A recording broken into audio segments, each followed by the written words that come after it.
Today is March 30, 2026. I am Paul Yeager along with producer Cliff Brockman. This is another in our series of oral histories. Today, we're going to the management side. The now recently retired Dennis Bullock from Sioux City. Dennis, geez, you're not even retired a few hours and we're putting you back to Yeah, work. I had to put the tie back on. Had to get you back there. You just retired from a career that spanned more than 40 years. Let's start at the beginning, though. You're a Sioux City native, I am. right? And a graduate at Briar Cliff College, which is now Briar Cliff University. And Sioux City West maybe was your high That was my school? high school, yes, sir. Were you thinking broadcasting when you were there at Not at West? all. I was not. I was in the grocery business as a young kid, and started as the bag boy, and then they gave me a quarter of an hour extra to be the night manager. I only figured out that was for the 4 hours that I was the night manager, so I made a whole dollar managing at night. But while I was in the grocery business, I was asked to be the Coors rep on campus for Coors beer by the local distributor, and what 20-year-old guy would have done that? So after I graduated, they offered me a full-time position at the distributorship. So I took it and I did some account management there and got them a few new accounts and that kind of thing. And then I knew that wasn't what I wanted my career to be. And I truthfully took one of those "What color is your parachute" contests tests, and it kept pointing to advertising, marketing, public relations, that kind of thing. Honestly, my entire collegiate career, I took one mass comm class. That was it, and I didn't go the last 3 weeks because I I was carrying a full load and I was working full time, and I made a deal with the professor. So, but flash forward 6 months later, and I thought, well, maybe this test knows something I don't know. So I was fortunate that I had a job offer from a local TV station, from the what was then the Yellow Pages, and I walked into radio station KWSL, owned by Ken Kelseth and managed by Ted Mann, and I managed to talk my way into a sales job there, and that's where it started. Well, if you can talk your way in, they knew you were destined for sales, I think Dennis. that was part of it, yeah, and um, I proved that I could do some remotes and take a shift now and then and write and cut my own commercials. So that was a bonus because we didn't have a continuity director or anything. You just wrote and produced your own. So that was really your first on air was cutting a Yeah, commercial? absolutely. How long did you cut commercials then in your career? Well, whenever I needed to do one and I couldn't find a jock, I would do one. So, but I noticed over the weekend I was listening to the station, and I'm still on a couple that came out over the weekend. So I guess all the way up the line, I had some commercials or promos or something running. Well, that's a good intro then to some people. You can always say, "Hey, I've heard you on the radio." Kind of legitimizes what you're trying to do and sell. Sometimes it's harder on the sales side if they don't know who you I would are. tell you the on-air guys that I had over the years and gals that um, decided they wanted to get into sales and had been on the air. It was a huge advantage for it. They were known, like you said. Well, let's go back to the beginning. What year was that you walked into at KWSL? 1983. So, what was the station like at that It point? was a top 40 AM, and FM was really coming on hard. So it our challenges were ahead of us.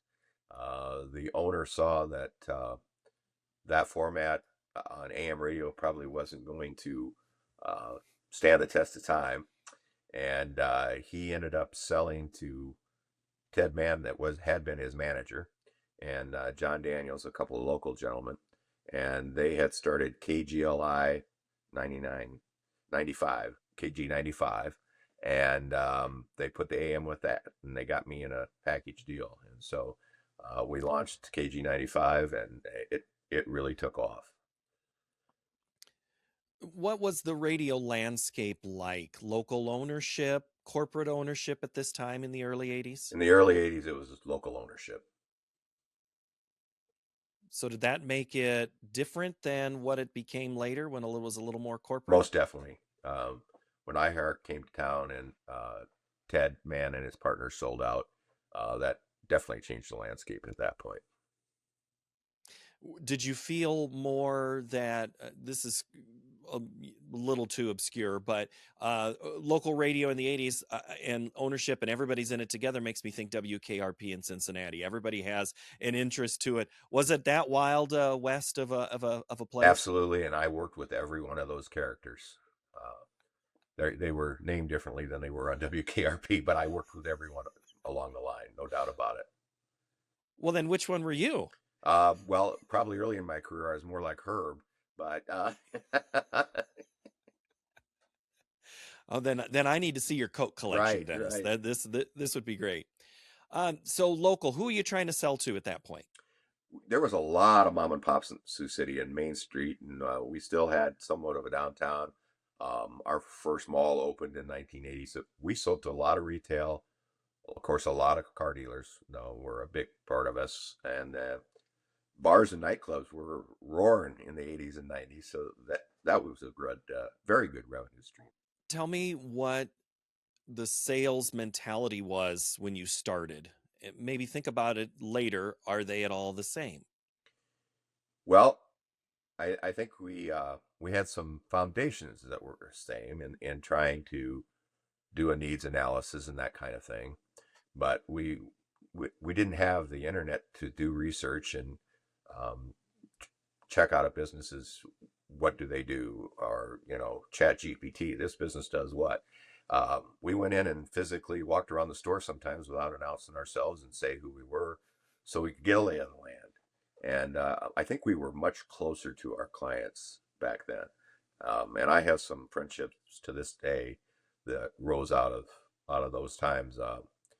My retirement party was this past Friday, and a couple of the guys there I literally had called on in 1983, 84, 85, right in there. And so that's a long friendship too.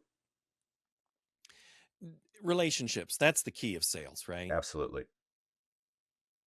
And that hasn't changed. It's kind of what it's going to always be. It's like a news person with a good source. You have a good relationship. Tell me, how many sales reps were there when you started, and you're all trying to figure out, and what are their ages, if you Yeah, could? that's interesting. When I started out, there was only about three of us at the AM station, and the manager carried a list as well, and so did the owner. But once we put the two together, we always had at least a half a dozen or so on the staff when it was the two stations. And the relationships back then were, I think, easier to form. There's more barriers now, and when you don't have as much local contact, because it's a text, it's an email, it's something of that nature, and I I, I do think it's harder to establish a relationship in today's environment. Do you find that the environment was collaboration or competition among your fellow salespeople? A lot of competition. That's most definite. I usually worked with a combined sales staff instead of a separate staff. I started working with a separate staff when we first put the two stations together back then, and there was a lot of competition there. But everybody's always vying for that next account and trying to get that new business that came to town. But it was good competition. It was healthy competition. You mentioned that there was a news station after KWSL, the AM station. You helped start that up. Let's pick up your career from there. What's next? Well, after I was at KG95 and KWSL for about 7 years, uh, Tom Spees and a group of local owners asked me to come up to the legendary station of KSCJ. KSCJ will celebrate its 100th anniversary next year with the same call letters that it had in 1927. And so it was a heritage legendary AM, and we had an FM signal that was challenging at best. But fortunately, we were able to, about a year after I got there, purchase KSUX, which is legendary call letters because nobody forgets them.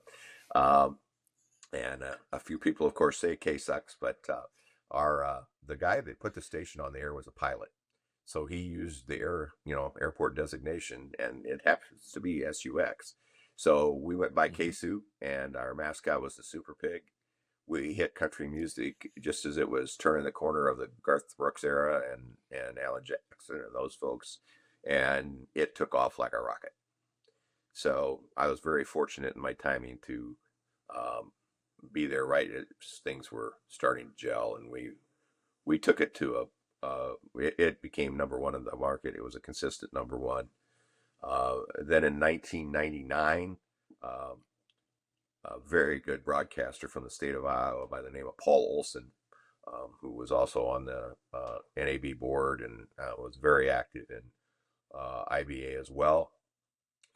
He was ill and was looking to sell his stations, and he wanted to make sure it stayed local and didn't go to a corporate entity, so to speak. And so he sold them to my company, our company. It's not my company. And we picked up KKMA, which is a classic rock station now, 99.5, with a great signal. And we also picked up KLEM in Lamar's, which is a full service AM station. And to this day, we read the obituaries. That's what makes radio on an AM side, especially, and a small FM. Yeah, absolutely. It's a station that is got a great heritage. Denny Callahan, I believe, is somebody that you interviewed in the past. He was a longtime sports broadcaster at that station, and I do mean a long time. Denny gave a lot of years to KLEM.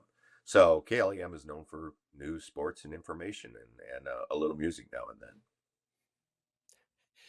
Okay, thank you for opening the door to that, because I have a friend that worked in radio, and he at the time, he's now in sales, but before he was a jock, and he used to think that what he did was the most important part, the music, and the commercials just was the filler. And then the sales guys would tell him, no, no, no, no, no, you're just the filler between what is ours and what makes money. Where do you see the line? Wow, that is the question of the day. Depends on which side of the fence you're on, like you said, right? But they have to work in cooperation with one another. If you don't have a product to sell, then there's nothing there to sell. And if you don't sell the product, you can't support the on-air staff so that there is a product. So the two should, go hand in hand, but I would be lying if I said there wasn't some bumps and bruises along the way and those two departments colliding. That wouldn't be true. But, for the most part in my career, it was always the other guys trying to make the other ones better. Well, so what, when you said you were talking about the country station there earlier and it rocketed to number one, what made it number one? Was it just the Garth Brooks, Alan Jackson music of the era? I mean, there's a whole big formula. What launches that station from low to high listenership? We had really good on-air talent. We had some guys that were dedicated to their craft and they gave it all they had. And we also had some very, very good promotions. I mean, back then you had a promotional budget that you could work with.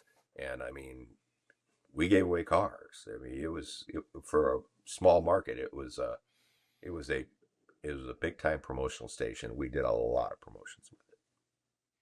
So promotion helps good jocks. But then I guess let's go back to walking into the store, doing recon.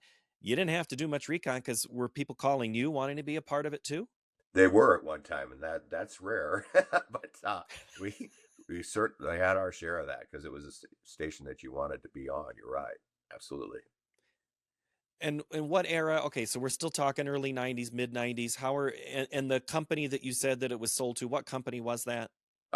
We are owned by Powell Group out of Baton Rouge, Louisiana, and our division is Powell Broadcasting. At one time, we had stations in other markets. We had stations in Louisiana. We had stations in Arkansas. We had some stations down in Florida. But over the years, they have spun them down, and we were the original purchase in 1997, and we're the only group that's left. We added 2 more stations in 2007-8, and that was KKYY by 101.3 FM, as well as Q1023 FM. So we have a total of 5 in Sioux City and 1 in Lamar's. So those 6 stations are all that Powell has, which is based in Louisiana. What 2 things are like the other, right? Yeah. Okay. I just want to make sure I caught that. I'm like, so that is rare. So it's a 6-station group is small by today's standards by far. What does a 6-station group allow you that maybe an iHeart doesn't have the ability to do? We are still live. We are still local. We are still involved in the community. Period. Um, we're we're fairly much fully staffed. Obviously, the news talk station, we have some local shows like an open line in the morning. It's one that's been on for since I believe 1970, which is a local call and talk show. But then we have Clay and Buck, and we have Sean Hannity and that type of thing. But for the most part, throughout the day, we are staffed, and it's people that live in the community. It's people that purchase things in the community. It's people that go out and do remotes live in the community and participate in community events and volunteer their time. Let's go. You mentioned a couple of names there. There's always this notion, and I think you're in an era that can answer this, that a Rush Limbaugh saved AM radio there in the late 80s, early 90s. Do you subscribe to that? It sure didn't hurt.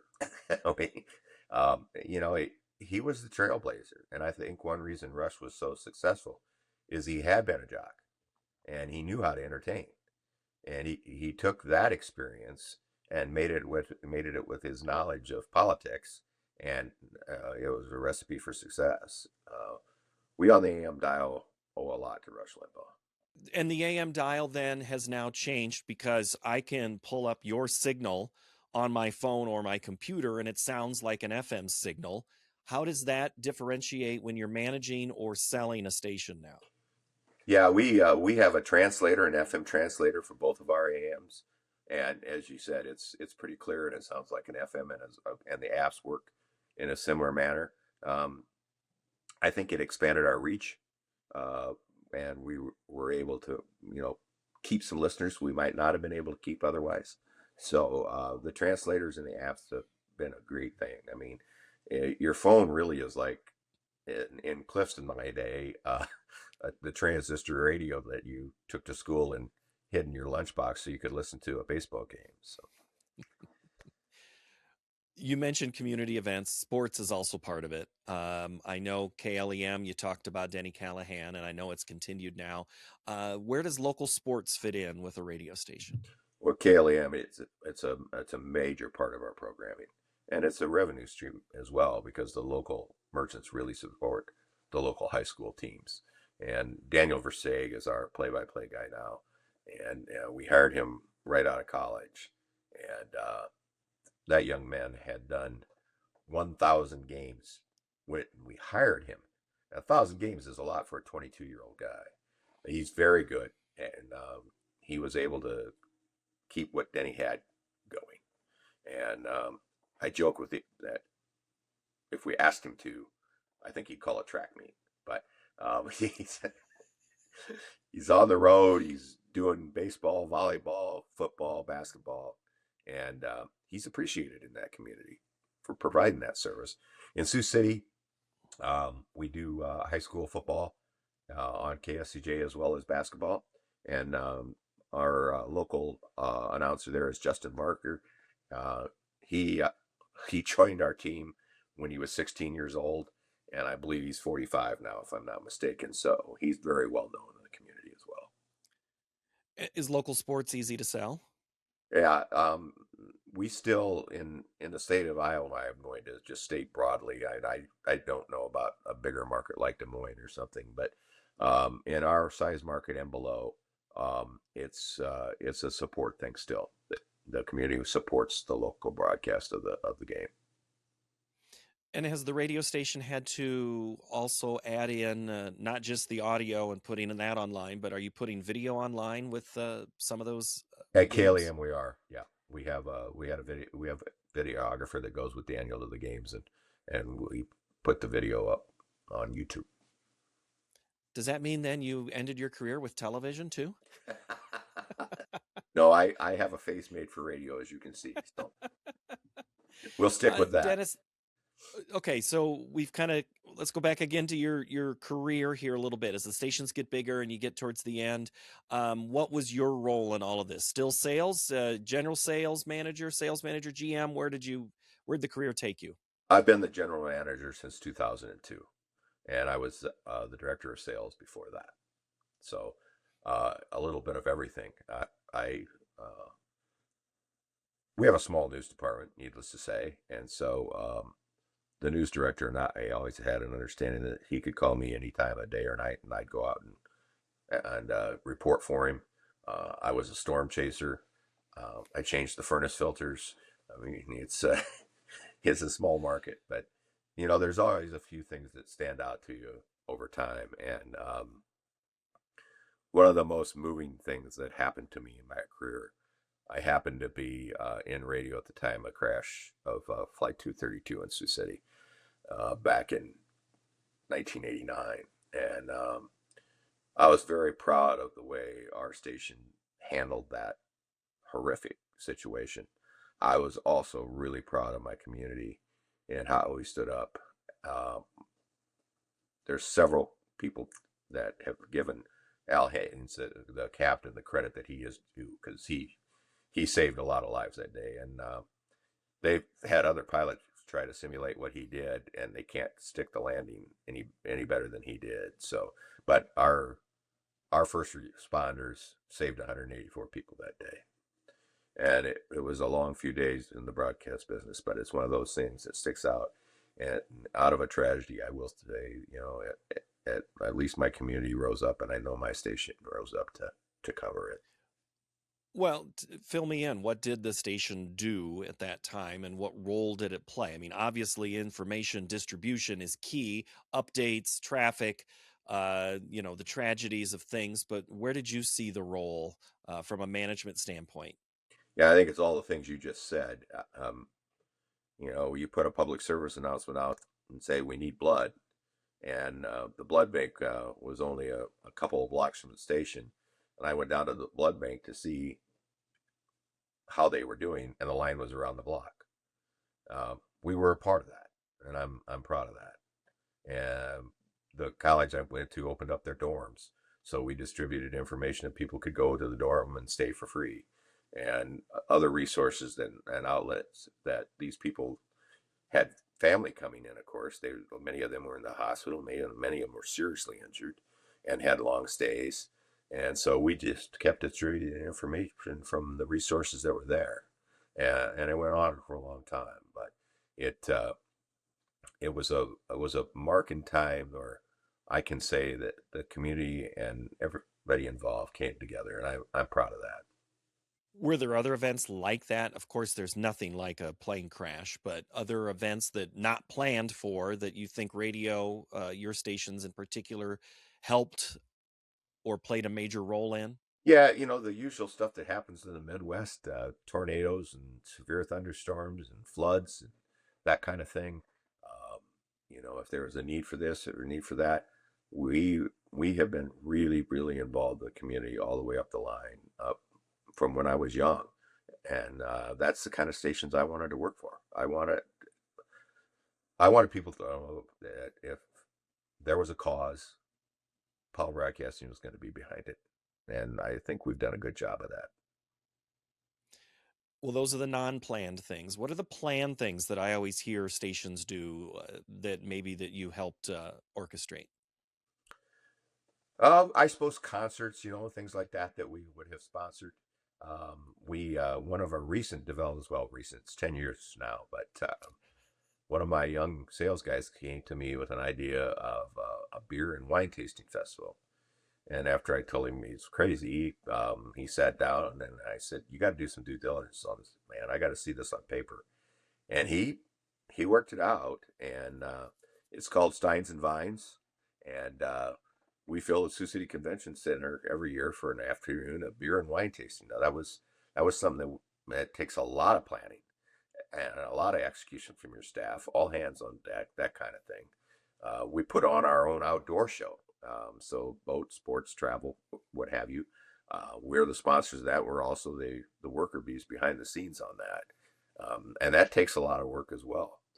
We have a business showcase up in Lamar's that we exhibit booths and that kind of thing, and again, KLEM is a sponsor of that. So there's planned events throughout the year we do year in and year out, and they're successful, and we'll keep doing. I hope they'll keep doing them as long as they are. I keep saying we. We're I I got to know start saying exactly. I was going to say, we're going to give you a pass, Dennis, because it's still fresh. It's normally you should be in the office right now Right. after the weekend. Let's discuss a career in radio, because we always have this discussion at the universities, and it's like no one goes into radio because radio is dying. Right. How do you answer that? I've seen too much success to believe it's dying. Um, when we do something or we do a promotion or we're involved in a public service campaign or something like Children's Miracle Network, I see the phones ring. I see our local business owners have a promotion, be it, a sale or something bigger than that. And I see the success of it. So I don't believe that it's dying. I believe that it's changed. And I believe it's evolved. It's of the mass media. It's still the one that has the most share of anybody. So to say we're dead, that's just simply not true. Do you think someone who gets into radio it's easier to get into you mentioned Des Moines, a big market, than it is a small market? Because at a small market station, you can do so much and have to do so much, and you have to be pretty talented to do all the things that you're asking. I mean, I'm hearing a lot of things that an entry level person probably can't do. That's a great question. I think you probably have more support of training and such, maybe at a little bigger station, but you get more experience quicker in a smaller market, is my belief. Because you are doing so much. Right. And it prepares you to be a broadcaster full. Because, I mean, Dennis, do you consider yourself, is the first word to describe you in your bio broadcaster? I hope so. I really Yeah. hope so. Yeah. That's what I would like. I'd like to What be has, for that. and you have 43 years is quite a broadcasting career. So I guess I'll ask some of these big high level questions now. What's been the biggest change from the kid who walked in 1983 to the guy who walked out in 2026? Patience.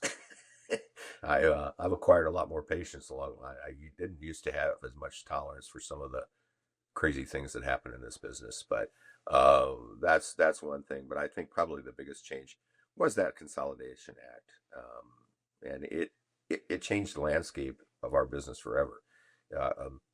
It allowed Wall Street to get involved, and they liked some of the things they saw, and so they got involved in a big way. Um, I never wanted to work for a company like that. Their philosophy and their business plan is different than what ours is, and that's the way they see doing business, and that it's more of a commodity, and they provide entertainment in a different way than we do. So I'm very happy that I spent my career in a company, or companies, I should say, that were more focused on the employees and a little bit less on what Wall Street was wanting. Which way does radio survive for the next 40 years? The smaller or the bigger company? Well, I naturally lean towards the smaller company. The bigger companies have some efficiencies, but as you know, almost every one of them has filed bankruptcy at one time or another. Um, and I that's again having to answer to the stock market and that kind of thing. But I think it survives if it gets back to its roots a little more and does super service community. A lot of younger people today are in tune to what a company does for them personally, or what they do for the environment. Let's say what do they do in the community that helps the community thrive, and they pay more attention to that. And I think if we get back to our roots and stay with that, we've got a good future. It can be, but you also have to compete with the phone and the podcast and the influencer. How does radio fit in to juggle those three things? It has to have a smaller share of the pie than it used to have. Period. I mean, for all the reasons you just gave, there's a lot of competition there now that there wasn't in 1983. Um, we really were competing against the local newspaper for advertising dollars, the local TV station, and the Yellow Pages. And as far as listenership went, if you listened to the radio, we were competing with our other competitors on the dial. That's not the case anymore. So you better have a compelling product, something that people want to come to and people want to listen to. How do you get how do you get my 16-year-old to listen to the radio? That's the big challenge. That is absolutely the big challenge. Um, some of them, and your 16-year-old may be included. I mean, other than seeing one in a car, they don't know that a radio exists outside of a car. And if we lose our place in the dash, we're in trouble. And there's a lot of competition in the dash now. But we've had a legislative action. I used to be on the Iowa Broadcasters Association board, and we would lobby in Washington and stuff for things. But the AM Radio Act, I hope that comes to fruition. We've been working on it for 6 years now. But if I think for a number of reasons, radio is important to stay in the vehicle, but probably chief among them is information for safety and that kind of thing. And but we have a challenge to reach that 16-year-old. There is no doubt about it. Yeah, because my internet can go out and that takes a bunch of things. Or if a storm comes through, we'll go back to the tornado weather that we talked about earlier. It knocks out the cell towers. How am I going to get my information? Oh, it's this dial thing in my car. I mean, it That's still right. absolutely has a place, right? Right. And if you download the app on your phone and you can plug in, if you're out of power, maybe your phone is still working. So we've got a place, and we just need to have people remember that there's a place to go, and then provide them a good product so they want to go there. You mentioned some of those events, gatherings that you'd hosted. You've also you mentioned the Iowa Broadcast Association. You've also done some work with the Siouxland Chamber. How do all of those things why did they feel that they were important of your time? Networking was obviously part of it, and you meet other people from other industries and that kind of thing when you're doing things with the chamber. And I'm a past chair of the chamber, and I believe in the Chamber of Commerce and what its mission is. It ties in my mind, because if you're not giving back to your community, you don't know what's going on in your community, then how can you be running a group of radio stations? It just doesn't compute to me if you're not involved. Because you absolutely have to have a pulse on the community to be able to make your station reflect that pulse. Is that what you're saying? Correct. Well put. Okay. All right. I didn't even set you up to say, tell me some good anecdotes, but I'm gonna stall for a minute while you think of an anecdote involving somebody that you may have hired and trained, and they went on to maybe a career in radio or somewhere big, or just was there a standard thing that a new salesperson that you hired that you went through? You could usually tell within the first 90 days if somebody was cut out for that or not. Not everybody is. I'm not a brain surgeon, so you wouldn't want me operating on you. But the ones that you could tell were the ones that they were aggressive. Yes, most of the salespeople were driven by a paycheck. Yes, but the best ones were the ones that really wanted to help those business owners and really wanted to get in there with them and help them market their product and think of innovative ways to do that. It's not all about just a paycheck, but the commission is important too. It helps motivate. Most definitely. All right. Dennis, as we get close to wrapping up here, is there other parts of your career that you think we ought to know about? I mean, you were Broadcaster of the Year. We do need to hear about that too. It's very fortunate. A longtime colleague and good friend of mine named Dave Grossenheider nominated me, and the Broadcaster Association saw fit to name me the Broadcaster of the Year, and I was quite honored by that. I'm still humbled by that. It was an accomplishment that I didn't think I'd ever reach. But of course, I was involved with the Broadcaster Association. I knew some of the people that had been Broadcasters of the Year, and I thought, how do I stack up to these people? But very pleased that he did nominate me, and I was fortunate enough to get the award. I just saw a few stories talking about your retirement from last week in the news. So they already wrote your lead line. If you were writing the script for them, whether it was your own radio stations or the TV stations or newspaper there in Sioux City, what's the line for Dennis Bullock of your biography? I kid around that it's the Grateful Dead tune, "What a Long Strange Trip It's Been." But